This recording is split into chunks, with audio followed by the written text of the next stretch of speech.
Warahmatullahi wabarakatuh. Kembali lagi bersama saya Kang Bro. Oke, di depan saya ini ada motor Honda Blade. Ini sudah saya perbaiki. Yang tadinya itu nggak ada pengapiannya, ya. Sekarang sudah ada. Tadi nggak ada pengapiannya, motornya mati, nggak mau hidup, ya. Bilang yang punya suruh ganti kiprok. Nah, sama yang punya kan suruh ganti kiprok. Mas, ganti aja kiproknya. Biasa itu kiproknya gitu. Mosok Mas, saya tanya gitu. Iya, karena biasa kalau motor ini mati ganti kiprok sudah hidup kan kayak gitu. Terus setelah saya cek pada bagian kiprok sini Kang Bro ya, saya cek menggunakan multitester sana ya, di sana kan ada multitester ya, saya cek pakai multitester, ternyata kiproknya masih bagus, hambatannya masih bagus. Terus saya coba cari-cari jalurnya ya, seperti biasa pada tutorial saya itu. Setelah cari jalur akhirnya ketemu dan motor sudah hidup tanpa ganti kiprok. Ini sudah nyala ya. Namun yang punya bilang kan motor ini tuh biasa penyakitnya kayak gitu bilang. Pokoknya tiap mati ganti kiprok selesai hidup kayak gitu. Bilangnya kan kayak gitu. Sampai yang punya itu tahu penyakitnya Kang Bro, kalau kiproknya. Ternyata saya cek kiproknya masih bagus dan tanpa ganti kiprok ini sudah hidup. Ya, jadi saya tanya kok tahu Mas kalau kiproknya kan gitu. Soalnya ini motor Mas, bilangnya ya, ini bilang yang punya itu tiap bulan ganti kiprok. Lucu ya Kang Bro, tiap bulan itu ganti kiprok. Oke, ini edisi lembur, di luar sedang hujan, jadi saya pas kebetulan tadi siang agak males kerja itu kayak aduh nggak ada semangatnya Kang Bro. Nah, kenapa ya, cuacanya atau gimana, dan malam pengen kerja ini. Oke ya. Terus ini kalau dilihat kiprok asli Kang Bro, masih yang asli lah ya, kiprok yang asli. Terus saya cek hambatannya tadi ya masih bagus ya, nggak ada permasalahan. Motornya juga sudah hidup ya. Cuman yang saya mau cari ya, kenapa kok sampai yang punya apa ya, yang punya sampai tahu kalau motornya itu selalu kiproknya yang mati. Sama yang punya bilangnya itu kiprok itu hampir tiap bulan pasti ganti. Aki itu setahun bisa 3 kali, 4 kali, bahkan bisa 5 kali ganti aki. Kayak gitu. Sampai yang punya tahu kalau pas motor mati, dinyalain lampunya kok mati semua, berarti rusak kiproknya. Aki nggak mau ngisi, bilangnya kan kayak gitu. Berarti sebelum motor mati, kalau dari cara bicaranya ya, cara menjelaskan, berarti sebelum motor mati itu kan aki masih mengisi dan pasokan listrik masih menggunakan aki ya. Begitu lampu indikator netral dan lain-lain mati, berarti kan aki sudah sewak habis, motor jadi ikut mati. Sebenarnya sih tidak langsung mati, digantikan oleh mungkin kiprok mati, terus karena arus di aki masih ada, akhirnya aki setelah aki habis terus mati ya. Saya akan cari penyebabnya. Untuk tutorial tadi waktu mencari jalurnya tidak saya tutorialkan, sudah banyak Kang Bro. Kalau masalah motor Honda Blade, Revo Absolute yang hilang-hilang pengapian banyak di video saya itu ya. Nanti tetap saya bikinkan lagi lah, karena ya masih banyak subscriber yang ya mungkin lihatnya video yang baru-baru aja ya, yang pas mereka cari, dan video yang sudah lewat-lewat enggak tahu ya, padahal di situ sudah banyak. Nanti saya akan coba ulang kembali, tapi ini saya akan bagikan penyebabnya kenapa ini yang saya mau cari itu penyebabnya. Paling enggak kan kita harus tahu. Kalau ditanya yang punya Mas sudah hidup, udah apanya yang rusak Mas, nah, itu kan. Jadi kita bisa ngasih alasan. Kalau Kang Bro cuman ganti selesai, ditanya apa yang rusak Mas, ininya kok bisa itunya ya mboh kan kayak gitu. Tapi kalau kita bisa nerangkan, bisa meyakinkan sama pelanggan, insya Allah dia akan datang kembali. Oke, langsung aja saya mau cari penyebab kenapa kok motor ini selalu ganti kiprok dan selalu ganti aki. Oke ya, kemarin untuk tegangan kiprok yang normal, hambatan kiprok, pengisian dan penerangan sudah pernah saya bahas ya. Jadi saya kali ini akan membahas cara ngeceknya ya. Kemarin kan cara ngecek secara skala OHM. Jadi ini saya akan praktekkan cara ngecek tapi secara motor dihidupkan. Oke ya Kang Bro, ini beda lagi caranya biar tambah pengalaman. Jadi nggak cuman secara ngecek motor mati, tapi kita cek juga motor hidup. Jadi kita itu pada saat ngecek kerusakan motor itu ada pilihan waktu ngecek hidup sama mati itu disamakan. Kalau hasilnya beda ya berarti ada yang tidak beres. Kalau hasilnya sama berarti cara ngeceknya betul. Oke. Untuk pertama saya akan cek pada tegangan aki ya Kang Bro, tegangan pengisian. Ini kita bisa cek di kabel merah pada kiprok ini, colokin pakai multitester. Terceblok. Terus yang satu didapetin di bodi ya, atau di masa ground. Kang Bro juga bisa nempelin multitesternya di bagian aki juga bisa, bukan cuman di kiprok saja, di aki juga bisa. Nanti kita akan cek tegangannya ya. Kiprok ini ya, pokoknya jangan di skip lah kalau bisa. Nanti saya terangkan semua, insya Allah Kang Bro bisa dapat pengalaman ya, yang seperti pengalaman saya lah kan gitu. Kalau saya bagikan ilmu itu enggak setengah-setengah, ada yang saya rahasiakan enggak, pokoknya saya bagikan semua ya. Kalau ilmuku segitu ya, cuman segitu yang saya bagikan gitu ya. Kalau lebih ya lebih, enggak ada yang saya lebih-lebihkan, enggak ada yang saya kurang-kurangkan, pokoknya saya bagikan semua. Oke ya, jadi kita cek di merah, yang merah. Terus ini yang negatifnya kita bisa di body, bisa di pokoknya di ground lah ya. Terus bisa juga Kang Bro ngeceknya bukan di kabel kiprok sini, di yang aki, merah aki, yang di baut aki itu bisa juga, sama saja. Ini kan jalurnya ke sana juga. Ini kita puter di multitesternya ya, di DC ya, karena untuk keluaran dari sini kiprok ini sudah harusnya DC. Dari aki kan dari sepul masih AC, masuk ke kiprok, keluarnya sudah DC. Jadi kita putar ke DC. Karena tegangannya itu sekitar normalnya ya Kang Bro. Normalnya itu sekitar 14 15 lah, 15 lah. Mungkin mentok-mentok pun 16, karena setiap settingan kiprok itu berbeda-beda ya. Beda merek, beda settingan dari pabrikannya. Ini ada settingannya Kang Bro. Di dalam ada dioda Zener, ada dioda yang lainnya, tahulah namanya. Pokoknya intinya ada dioda, ada settingan sama pabrikannya itu di setting pengisiannya sampai berapa volt. Nanti saya terangkan di akhir-akhir video ya. Oke, karena tegangannya itu sekitar 15 volt atau 16, pokoknya dari antara 12 sampai 16 volt ya. Jadi kita ngeceknya di sini, karena di sini nggak ada 20 volt, 10 langsung ke 50, jadi ngeceknya di 50. Jangan di bawahnya ya. Kalau kiproknya misalkan kok 8 volt, Kang Bro bisa di 10 volt sini. Ingat ya, jangan di bawahnya, karena ini tegangannya di atas 10 volt, jadi kita ngeceknya di angka di atas 10 volt juga, di angka 50 ya. Terus untuk di bagian ini bacanya sudah tahu ya Kang Bro, baca multitesternya ini kan di DC volt, jadi ini DC volt. Jadi yang dihitung yang ini ya, yang ada panahnya ini 10, 20, 30 ini ya, 40 ini. Kalau arah ini juga bisa untuk ngecek di tegangan ACV. Ini kan ACV, berarti kalau kita putar di ACV, kita lihatnya juga di angka ini 10, 20, 30, 40, 50, di angka yang sama. Oke ya, terus nyalakan. Wes ngomongnya wes akeh. Coba bismillahirrahmanirrahim.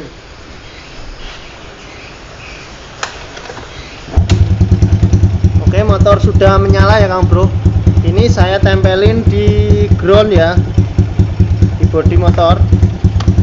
Kelihatan ya. Nanti kita lihat tegangannya berapa. Ini kan yang satu sudah saya tempelin di sini ya.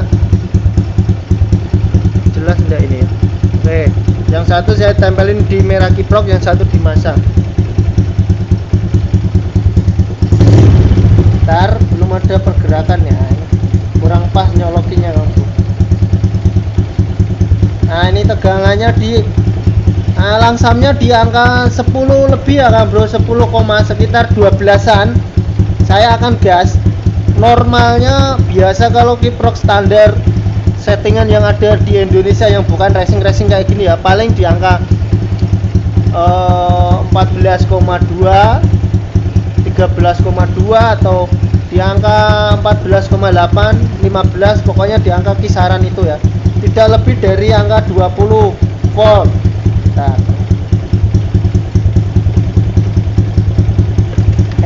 jatuh.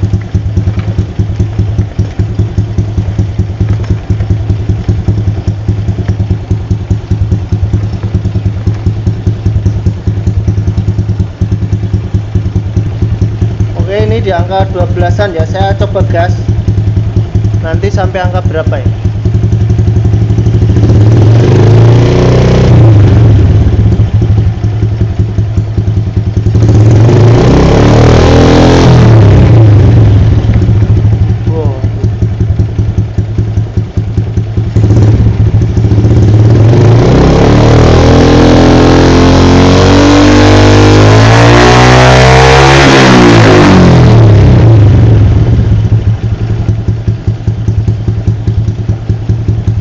Matikan dulu Kang Bro.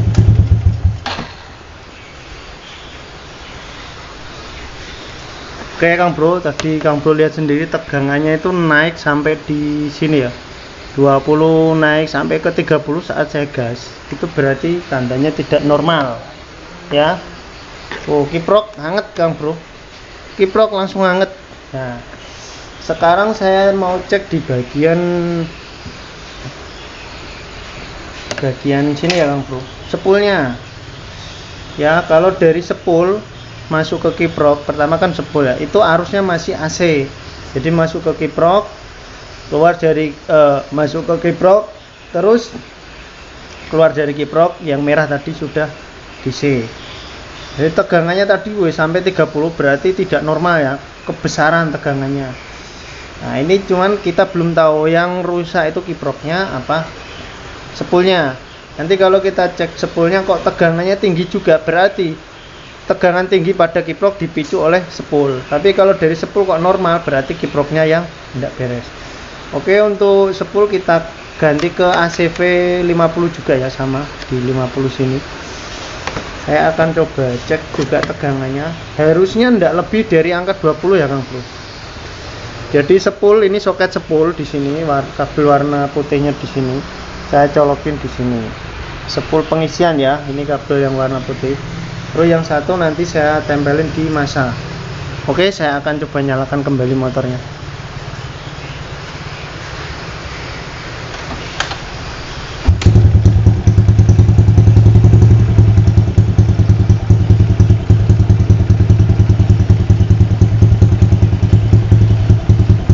Oke Kang Bro, sudah mulai naik ya. Itu tegangannya sudah di angka hampir 20, 15 ya, di kisaran 15 gas. Oh, langsung baru gas sedikit sudah sampai ke 25 lebih. Terus udah masuk Kang Bro. Ini saya baru gas, walah paling berapa RPM saja, belum sampai 3000 RPM, paling baru 2000-an RPM atau 2500 RPM. Itu tegangannya sudah sampai di angka 40 Kang Bro, dia angka 40 sini ya, tadi sudah langsung loss ke angka 40. Jadi yang jelas ini sepulnya bermasalah, tegangannya kebesaran. Biasanya itu terjadi kebocoran pada lilitan tembaganya ya, tapi sepulnya masih nyambung, tidak putus ya, karena motor juga hidup. Nah, jadi ini langsung anget Kang Bro ya. Biasanya kalau Kang Bro mempunyai motor yang ininya anget ya, biasanya itu kiproknya anget saat dinyalakan kayak gini, maksudnya anget cepet gitu, baru nyala sebentar langsung anget, nanti lama panas gitu. Itu berarti sepulnya bermasalah Kang Bro, kayak motor ini. Jadi tadi kan saya bilang ya, kalau tegangan nanti dari sepul kok normal di bawah angka 20 ACV nya, kemungkinan kiproknya yang rusak, karena tadi di kiprok juga nyampe angka 30 ke 40 ya. Tapi kalau di sepulnya kok angkanya kok sampai 20 lebih sampai 30-40 ini tadi ya, baru berapa RPM saja, belum gas mentok, gas tinggi belum sampai setengah, itu sudah sampai 40 naik lagi, makanya saya langsung turunkan gas. Berarti spoolnya yang bermasalah karena tegangan yang masuk terlalu tinggi. Jadi kiprok juga mengikuti, mendapat beban yang lebih masuk ke sini ya. Jadi kalau kiprok ini panas, misalkan jebol ya kiproknya, yang di aki itu panas, akinya giliran akinya yang panas Kang Bro. Oke ya, kayak gitu. Jadi permasalahan motor ini, kenapa motornya itu sama yang punya bilangnya sering mati kiprok, tiap bulan ganti kiprok dan sering ganti aki, itu permasalahannya pada spool yang tegangannya sudah berlebihan. Jadi sudah waktunya ganti spool. Nah, nanti kita tinggal ngomong sama orangnya, ini motornya sudah hidup, tapi sarannya tetap ganti spool. Karena kalau nggak diganti spool, nanti ini tadi kan saya baru gas paling berapa ya, kalau kita jalan itu paling lari-lari 40-an, itu sudah tegangannya tinggi sekali. Jadi kemungkinan motor ini kalau dipakai gas tinggi, misalkan lari 80 atau 100 lah, misalkan lari 100 dalam skala agak lama 15 menit sampai 20 menit, itu bisa mati motornya, bisa jebol sini. Oke, jadi motor ini kalau nggak mau ganti spool sementara, misalkan belum ada dana untuk penggantian spool, jadi pakai santai-santai aja dulu. Kalau digas tinggi sedikit langsung jebol. Kalau bukan ini ya akinya jebol, pasti ini jebol. Karena kiprok tidak mampu menahan beban yang masuk dari ini, dari spool. Beban yang masuk ke kiprok itu terlalu tinggi, jadi kiprok jebol. Oke, kayak gitu ya Kang Bro. Motornya ini sudah hidup, memang permasalahannya sudah saya selesaikan tanpa saya videokan ya tadi. Cuman yang saya mau bagikan itu mengenai pengisiannya. Pengisiannya memang tidak normal karena kiprok sering mati dan dan aki juga sering mati karena kelebihan beban dari sini. Oke ya, mungkin segitu dulu. Apalagi ya tadi yang mau saya bagikan. Oh gini ya, tadi mengenai settingan apa ya, kiprok ya. Kiprok itu memang ada hambatannya ya, maksudnya dari pabrikan itu biasa untuk pengisian. Saya terangkan sedikit ya buat Kang Bro yang tidak skip ya. Jadi masuk kiprok, spool ini masuk kan, set ke kiprok ya kan, harus dari spool set masuk. Nah, misalkan ada beban, misalkan kiprok ini disetting ke 14,2 volt. Jadi apabila beban yang masuk di spool ini kok lebih dari 14,2 volt ya, misalkan ini kan masuk set 14,2 volt ya, nanti dimasukkan ke aki ya, masuk ke aki. Apabila aki sudah penuh, tegangan dari kiprok yang menuju ke aki ini, pengisian itu mulai mengecil ya. Jadi misalkan tadi tegangannya 14 ya kan, masuk ke aki, baterai aki full ya kan, misalkan kita pakai perjalanan 1 jam lah, baterai aki full, kiprok ini masuk, arus yang masuk ke kiprok itu turun menjadi misalkan 10 volt atau 5 volt yang masuk ke aki, menurun ya, kayak gitu. Atau kadang itu ketika aki full ya, soalnya sistem kiprok kayak gini dalamnya walaupun bentuknya sama dari pabrikan-pabrikan merek-merek tertentu, itu dia mempunyai racikan yang berbeda-beda ya Kang Bu. Cuman setahu saya ini ya, pengalaman saya kayak gitu. Jadi kalau aki sudah full, tegangan yang masuk ke aki itu akan menurun dari kiprok ini sendiri ya. Terus ada juga yang ini kan dalamnya ada diodanya ya Kang Bro. Begitu masuk sini ya, masuk dari spool ke kiprok, terus dialirkan ke aki dan juga ke pengapian ya, ke pengapian CDI dan lain-lain ya.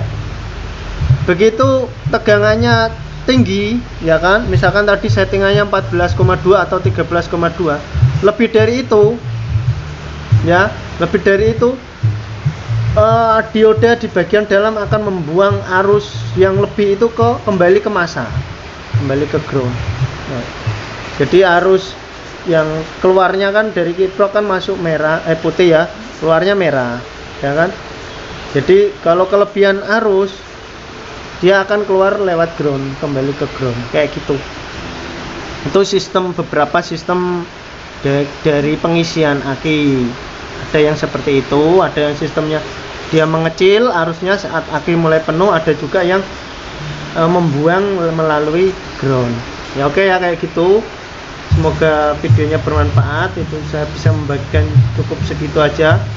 Nanti untuk detailnya lagi saya bagikan. Kayak misalkan Kang Bro menggunakan lampu LED, lampu variasi, itu kan setrumnya kan besar. Jadi pengisian yang masuk ke aki sama yang dibuang ke lampu itu besaran mana? Kalau besaran yang ke lampu otomatis aki nggak akan terisi penuh. Sebelum penuh dia sudah banyak kebuang. Jadi itu yang bikin aki rusak. Jadi ada alternatifnya supaya pengisian bisa full, bisa mensuplai lampu-lampu variasi. Ada juga nanti bisa menggunakan dioda, pakai kabel ground, ada tambahannya dioda. Kapan-kapan lah, itu masih terlalu jauh ilmunya, terlalu gimana ya. Buat yang masih pemula masih bingung nanti malah. Oke ya, mungkin segitu dulu. Semoga videonya bermanfaat. Jangan lupa di like, di subscribe kalau Kang Bro pengen berlangganan video saya. Kalau mau bertanya ya silakan di komen. Insya Allah saya akan membalas ya. Kalau pengen lebih respon lagi jawabannya, biasanya silakan gabung di grup Kembang Turi Channel, karena biasanya di YouTube itu notifikasinya lambat, kadang nggak masuk. Oke, kayak gitu dulu ya video yang bisa saya bagikan, semoga bermanfaat. Bila ada salah-salah dalam tutur kata, saya mohon maaf yang sebesar-besarnya. Semoga kita tetap selalu diberikan rezeki yang berlimpah, dimudahkan segala urusannya, diberi kesehatan ya, dan diberi kebahagiaan. Wabillahi taufik wal hidayah. Wassalamualaikum warahmatullahi wabarakatuh.